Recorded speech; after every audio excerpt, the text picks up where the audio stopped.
धर्माचार्य बन करके धार्मिक आचार्य का भेष धारण करके और उस व्यास गद्दी पर, उस मंच पर बैठ करके जो बात करते हैं वो धार्मिक नहीं होती। इसलिए लोग धर्म को पे सवाल उठाते हैं। ये लोग धार्मिक नहीं, ये पाखंडी ही हैं, है ना। इनको भी आप पाखंडी कहो। पाखंड अगर आप सोच रहे हो कि आज ही हो रहा, तो पाखंड आज नहीं हो रहा। जब भगवान कृष्ण स्वयं इस धराधाम पर मौजूद थे, उपस्थित थे, तब क्या कृष्ण के रूप में, स्वयं कृष्ण के रूप में कोई दूसरा था कि नहीं? आप बताओ। अगर ग्रंथ पढ़े हो तो भगवान कृष्ण का ही रूप धारण करके एक ऐसा भी व्यक्ति था जो अपने को कह रहा था कि हम साक्षात भगवान कृष्ण हैं, है ना, हम साक्षात भगवान नारायण हैं। और उसने अपने हाथ में चक्र भी धारण किया, हम मुरली भी लिया, और कृष्ण के तरीके माला पहना, मोर मुकुट धारण किया, गोपियां भी उसने रख लिया, और सारे उसने कृष्ण के जो भी स्वरूप के और जो भी कृष्ण के जो आयुध थे, अलंकार थे, सब धारण करके स्वयं कृष्ण बन गया और कृष्ण धराधाम पे मौजूद हैं। तब माने अधर आप सोचो कि पाखंड हो रहा है कि नहीं? कृष्ण के रहते दूसरा कृष्ण तैयार हो रहा है तो पाखंड कर रहा है कि नहीं? और भगवान कृष्ण को उसको मारना पड़ा। भगवान कृष्ण ने उससे कहा कि अब ये तेरा ड्रामा बहुत हो गया, तू ये बहुरूपिया का भेष बना करके क्यों दो लोगों को चल रहा। तब भी उसको ज्ञान नहीं हुआ और वो भगवान कृष्ण को ही कहने लगा कि तुम झूठे हो, है ना।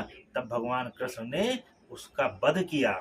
तो पाखंड तो उस समय भी था, पाखंड तो प्रभु श्री राम के भी समय था। रावण संत भेष में जाकर के स्वयं माता सीता को छलता है, ये पाखंड नहीं है क्या? तो पाखंड तो आदि काल से चला रहा, आज भी रहेगा। लेकिन आप उस पाखंड को जानते हो, ये आप थोड़ी बात समझ रहे हो क्या? ईश्वर का दिया हुआ यही आपके लिए बहुत बड़ा आशीर्वाद है कि आप उस पाखंड को तो जान जाती हो। तमाम लोग तो ऐसे हैं कि उन पाखंडियों की भीड़ में बैठ करके ताली बजा रहे हैं और उनके बताए हुए उन अनीतिपूर्ण बातों को गुरु मंत्र मान करके उसका अनुसरण कर रहे हैं। आप उस श्रेणी में तो नहीं हो।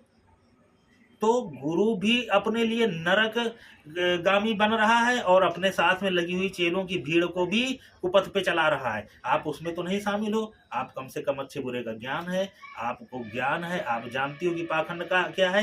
आप इन पाखंडियों से दूर रहो। ये पाखंडियों की गति आप देख रही हो कि कितने जेल में पड़े सड़ रहे हैं, कितने अस्पताल में मर गए और कितने अभी लाइन में लगे हैं। इनकी जो गति हो भगवान ने निर्धारित कर दी है। समझ में आया? तो आप अपने विवेक से अच्छे बुरे का ज्ञान अगर दे दिया भगवान ने, तो आप जानो कि कौन सही बताता है और कौन सन्मार्ग पे आपको ले जा रहा है।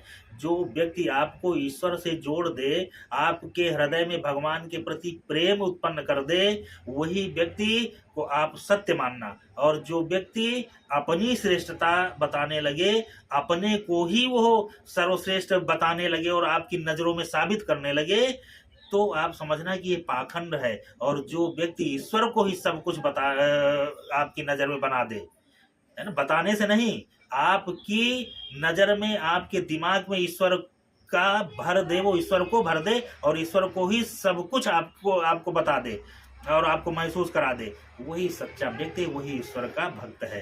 तो आप ऐसे लोगों की बात मानो।